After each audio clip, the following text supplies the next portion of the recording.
Hello, BookTube. We're continuing the library tour of my little book room here, my little sanctum sanctorum where the bed is and the lamp is and the bedside books are and all. And we have a long way to go. We have, by my count, 12 more bookcases to do. But we're going to start another bookcase today, a new one, a new Joe bookcase, with the top shelf, which I think I can do without too much trouble. Here is a big book of the drawings of Howard Pyle. There he is in his artist's clothes. These are all, this gives you his earlier work, doing book plates and engravings and whatnot, and then his bigger, more ambitious illustrative works. And it's all exactly in the way that he did it. So color or black and white. I love Howard Pyle. And I wanted to find this particular book. I've seen others, but this is my favorite one. Okay, then we have another book about owls. This is a natural history of owls. I love books about owls. There are a whole bunch of them in this room, a whole bunch more elsewhere in Hyde Cottage.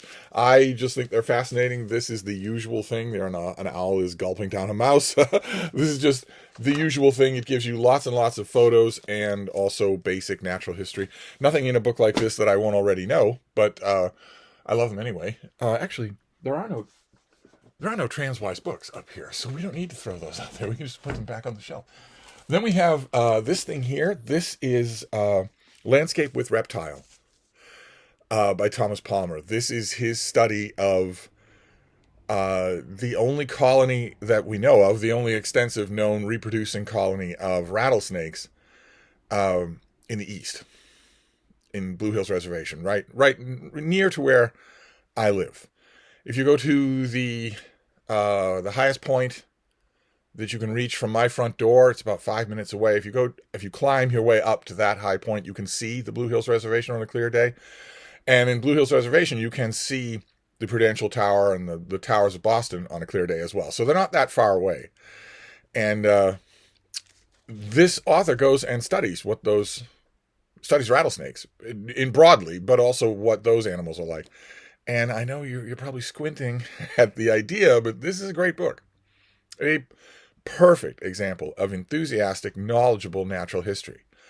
You want to be warned that the opening sequence is not for the faint of heart, and there are a couple of sequences in there, in the rest of the book, that aren't for the faint of heart. Of course, if you're going to write a book about rattlesnakes, even if you are an ardent conservationist, which this author is, at some point or other, you're going to want to explain what happens if you're bitten by one.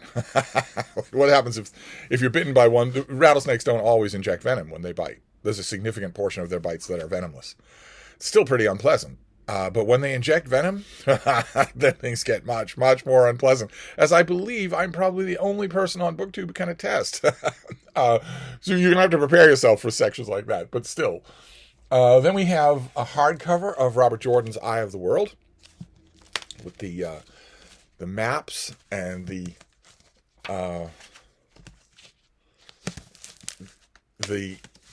classic cover there.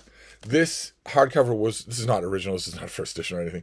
This was reissued in conjunction with the first series of the TV show. They reissued the hardcover, I think, of only the first book in bookstores. I saw this in a Books A Million up in Vermont and got it because I didn't have it. And the little mass market paperbacks that I do have are a little bit cramped on the eyes. The big hardcover is a lot better. If they just kept normal hardcovers in print, I'd probably buy most of the whole set. And for all I know, they do. For all I know, the publisher, is this Tor? Yeah, Tor. For all I know, you can just buy a hardcover of, for instance, The Great Hunt. Not collectible, just a new hardcover with the dust jacket that shows the Dalcray Suite artwork. The only drawback with this hardcover is that it doesn't have the step back that the mass market paperback does. Here we have our cast of characters here winding their way through the nighttime world, and in the mass market paperback, there's a step back of them entering a village. So you get two big pieces of artwork on that one paperback, and this doesn't have that. It just has it has the maps instead, but it doesn't have the second piece of artwork. I should look into that and see if The Great Hunt is available. I wouldn't mind dropping $25 on these once a month. Then we have, this thing is from the 1990s, I believe. Oh, 2003. This is Beyond the Final Frontier. This is an unauthorized review of all of Star Trek, the Roddenberry Star Trek, episode by episode. So you have a quick review of every original series episode, a quick review of every movie, a quick review of The Next Generation and Voyager and Deep Space Nine, with tons and tons of backstage information, tons and tons of flinty opinion. You will argue with this book a lot, I would be willing to bet. Just delightful. Absolutely delightful. The most delightful Star Trek book that I've ever read.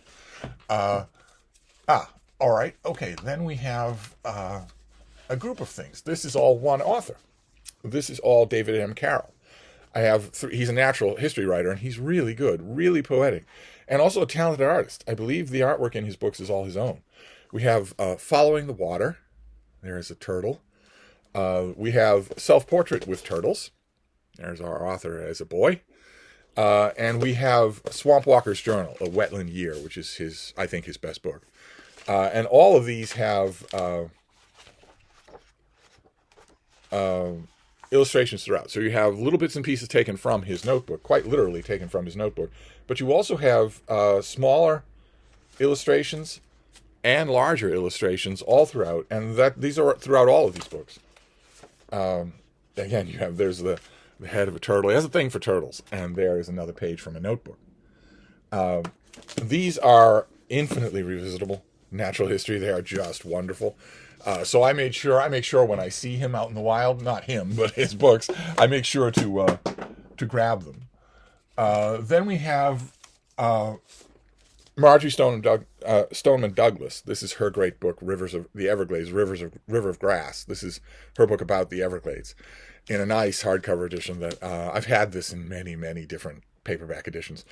But it's the classic work, not only on the Everglades. She was a tireless champion of the Everglades. Stop developing them. Stop improving them. Stop, the worst word of all, reclaiming them. You know, who you're reclaiming them from. Stop doing that and allow them to be what they are. Now, she was pretty loud and pretty persuasive on that. She still managed to save only about 40% of what the Everglades used to be. But she did manage to do that, a towering figure in conservation. And this is a terrific book, all about the way the Everglades, what the Everglades is like, but also how it works as a kind of hepatic system for a natural world. I love it, absolutely love it, a classic. What's this next one? It's giving me a fight. It's, oh no, this is a double. I think we've already seen this. This is, M. McAvoy McIntyre, a Beacon Hill, a walking tour. And this is just taking you through the various streets and the various houses of Boston's most iconic neighborhood. But we've already seen this. I'm going to put this aside. I believe this is a double. And this is not, I love the book. Of course, I love the book. But this is not the kind of thing I need 2 copies of in this room. And this room, right now, right at this exact moment, space is not at a premium. As you can see, there's a whole shelf empty there, for instance. But it will be. Space will be at a premium in this room. And I'm not going to want doubles of walking to a Beacon Hill. So let's leave that aside. Then we have Richard Halliburton. I've mentioned him before. We saw him, a week ago? More than a week ago? He was in an earlier shelf with another book of his. This is The Royal Road to Romance. He was a travel writer. This has just one picture. There is the Taj Mahal. He actually swims in that pool. He goes for a swim in that pool, which is not exactly permitted these days. He was on the borderline between the can I get cell phone service and where is my cafe latte travel writers of today, and the travel writers of, for instance, Freya Stark's day, where they were explorers as well. They were actually doing things that no white person had ever done before, going places where no white person had ever gone before. He was right on the edge of that, and boy, did he know it. He wrote it like nobody. He wrote the sheer adventure of that like nobody. His books are wonderful. They're all gone. They're all out of print. They're not going to come back in print, I doubt. And Penguin apparently is going to ignore The Royal Road to Romance. This ought to be a Penguin classic. But you can still find them. In fact, the fact that nobody cares about them means you can probably find them a lot easier. And then we have another set. Also from Vermont. I got the Eye of the World at a new bookstore up in Vermont when I was visiting Mark Richardson. And we also did used book shopping, lots of it. And there was one time where we went to a used book place. I don't remember if it was the Woodstock Library or what it was. But when you're used book hunting with another book hunter, with another book fan, you can be the best friends in the world. But you're still competitors when you go book shopping like that. And it totally comes down to whether or not you look left instead of right. So I just had the lucky break of finding these old science fiction book club editions Star Trek volumes instead of Mark. He'd have grabbed them just as fast as I did. These are the James Blish Star Trek books as Star Trek readers, 4 of them. With these, some of them have these terrific original covers, this original artwork. Look at this, just how beautiful that is. As far as I know, they don't have anything extra. They're just reprinting those volumes. But I wanted them. I wanted them anyway. I mean, I had these things years and years and years and years ago. But I also wanted them extra because I was a little bit disappointed by the Star Trek volume that Barnes & Noble did as one of their leather-bound editions. Like these things, this Dune volume. They did one of these for Star Trek.